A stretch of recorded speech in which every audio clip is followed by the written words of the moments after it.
Charlotte's Web, Chapter 10. An Explosion. Day after day the spider waited, head down, for an idea to come to her. Hour by hour she sat motionless, deep in thought. Having promised Wilbur that she would save his life, she was determined to keep her promise. Charlotte was naturally patient. She knew, for example, that if she waited long enough, a fly would come to her web. And she felt sure that if she thought long enough about Wilbur's problem, an idea would come to her mind. Finally, one morning toward the middle of July, the idea came. Why, how perfectly simple, she said to herself. The way to save Wilbur's life is to play a trick on Zuckerman. If I can fool a bug, thought Charlotte, I can surely fool a man. People are not as smart as bugs. Wilbur walked into his yard just at that moment. What are you thinking about, Charlotte? He asked.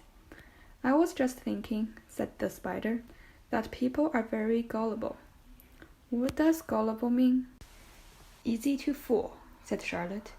That's a mercy, replied Wilbur, as he lay down in the shade of his fence and went fast asleep. The spider, however, stayed wide awake, gazing affectionately at him and making plans for his future. Summer was half gone. She knew she didn't have much time. That morning, just as Wilbur fell asleep, Avery Arable wandered into Zuckerman's front yard, followed by Fern. Avery carried a live frog in his hand. Fern had a crown of daisies in her hair. The children ran for the kitchen. Just in time for a piece of blueberry pie, said Mrs. Zuckerman. Look at my frog, said Avery, placing the frog on the dream board and holding out his hand for pie. Take that thing out of here, said Mrs. Zuckerman. He's hot, said Fern. He's almost dead, that frog. He is not, said Avery. He lets me scratch him between the eyes. The frog jumped and landed in Mrs. Zuckerman's dishpan full of soapy water. You're getting your pie on you, said Fern. Can I look for eggs in the hen house, Aunt Edith? Run outdoors, both of you, and don't bother the hens. It's getting all over everything, shouted Fern. His pie is all over his front. Come on, frog, cried Avery. He scooped up his frog. The frog kicked, splashing soapy water onto the blueberry pie. Another crisis, groaned Fern. Let's swing in the swing, said Avery. The children ran to the barn. Mr. Zuckerman had the best swing in the country. It was a single long piece of heavy rope tied to the beam over the north doorway. At the bottom end of the rope was a fat knot to sit on. It was arranged so that you could swing without being pushed. You climbed a ladder to the hayloft, then holding the rope, you stood at the edge and looked down, and were scared and dizzy. Then you straddled the knot so that it acted like a seat. Then you got up all your nerve, took a deep breath, and jumped. For a second you seemed to be falling to the barn floor far below, but then suddenly the rope would begin to catch you, and you would sail through the barn door, going a mile a minute, with the wind whistling in your eyes and ears and hair. Then you would zoom upward into the sky and look up at the clouds, and the rope would twist and you would twist and turn with the rope. Then you would drop down out of the sky and come sailing back to the barn, almost into the hayloft. Then sail out again, not quite so far this time, then in again, not quite so high, then out again, then in again, then out, then in. Then you jump off and fall down and let somebody else try it. Mothers for miles around worried about Zuckerman's swing. They feared some child would fall off, but no child ever did. Children almost always hanging on to things tighter than their parents think they will. Avery put the frog in his pocket and climbed to the hayloft. The last time I swung the swing, I almost crashed into a barn swallow, he yelled. Take that frog out, ordered Fern. Avery straddled the rope and jumped. He sailed out through the door, frog and all, and into the sky, frog and all. Then he sailed back into the barn. Your tongue is purple, screamed Fern. So is yours, cried Avery, sailing out again with the frog. I have hay inside my dress. It itches, called Fern. Scratch it, yelled Avery, as he sailed back. It's my turn, said Fern. Jump off. Fern's got the itch, sang Avery. When he jumped off, he threw the swing up to his sister. She shut her eyes tight and jumped. She felt the dizzy drop, then the supporting lift of the swing. When she opened her eyes, she was looking up into the blue sky and was about to fly back through the door. They took turns for an hour. When the children grew tired of swinging, they went down toward the pasture and picked wild raspberries and ate them. Their tongues turned from purple to red. Fern bit into a raspberry that had a bad-tasting bug inside it, and got discouraged. Avery found an empty candy box and put his frog in it. The frog seemed tired after his morning in the swing. The children walked slowly up towards the barn. They, too, were tired and hardly had energy enough to walk. Let's build a tree house, suggested Avery. I want to live in a tree with my frog. I'm going to visit Wilbur, Fern announced.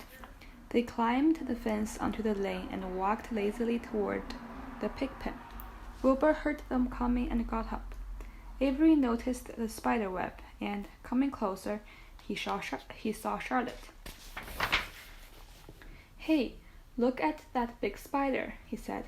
It's tremendous. Leave it alone, commented Fern.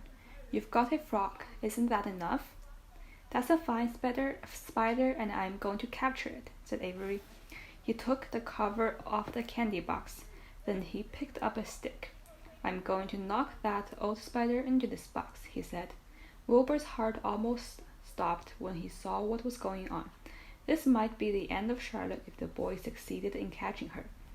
You stop it, Avery, cried Fern. Avery put one leg over the fence of the pig pen. He was just about to raise his stick to hit Charlotte when he lost his balance. He swayed and toppled and landed on the edge of Wilbur's trough. The trough tipped up and then came down with a slap. The goose egg was right underneath. There was a dull explosion as the egg broke, then a horrible smell. Fern screamed. Avery jumped to his feet. The air was filled with the terrible gases and smells from the rotten egg. Templeton, who had been resting in his home, scuttled away into the barn. Good night, screamed Avery. Good night. What a stink. Let's get out of here. Fern was crying. She held her nose and ran toward the house. Avery ran after her, holding his nose. Charlotte felt greatly relieved to see him go. It had been a narrow escape. Later on that morning, the animals came up from the pasture. The sheep, the lamb, the gander, the goose, and 7 goslings. There were many complaints about the awful smell, and Wilbur had to tell the story over and over again of how the Arable boy had tried to capture Charlotte, and how the smell of the broken egg drove him away just in time. It was that rotten goose egg that saved Charlotte's life, said Wilbur. The goose was proud of her share in the adventure. I'm delighted that the egg never hatched, she gabbled. Templeton, of course, was miserable over the loss of his beloved egg, but he couldn't resist boasting. It pays to save things, he said in his surly voice. A rat never knows when something is going to come in handy. I never throw anything away. Well, said one of the lambs, this whole business is all well and good for Charlotte, but what about the rest of us? The smell is unbearable. Who wants to live in a barn that is perfumed with rotten egg? Don't worry, you'll get used to it, said Templeton. He sat up and pulled wisely at his long whiskers, then crept away to pay a visit to the dump. When Lurvy showed up at lunchtime carrying a pail of food for Wilbur, He stopped short a few paces from the pigpen. He sniffed the air and made a face. "What in thunder?" he said, setting the pail down. He picked up the stick that Avery had dropped and pried the trough up. "Rats," he said. "Phew! I might have known a rat would make a nest under this trough. How I hate a rat!" And Lurvy dragged Wilbur's trough across the yard and kicked some dirt into the rat's nest, burying the broken egg and all Templeton's other possessions. Then he picked up the pail. Wilbur stood in the trough, drooling with hunger. Lurvy poured. The slops ran creamily down around the pig's eyes and ears. Wilbur grunted.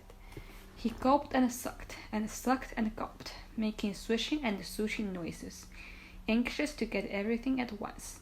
It was a delicious meal: skim milk, wheat middlings, leftover pancakes, half a donut, a ring of a summer squash, 2 pieces of stale toast, a third of a ginger snap, a fishtail, 1 orange peel, several noodles from a noodle soup, the scum of a cup of cocoa, and an Asian jelly roll, a strip of paper from the lining of the garbage pail, and a spoonful of raspberry jello.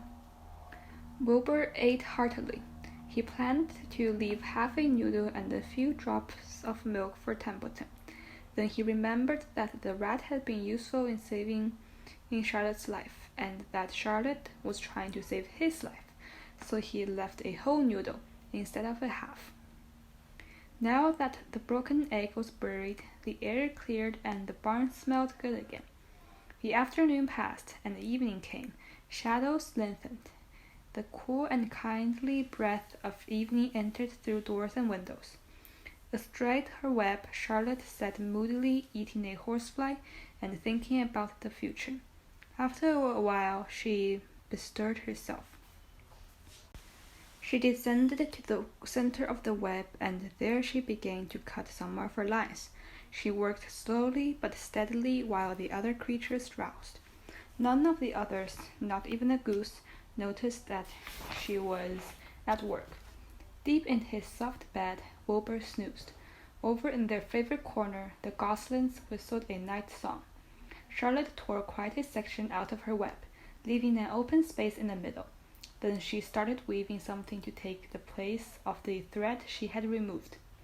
When Templeton got back from the dump around midnight, the spider was still at work.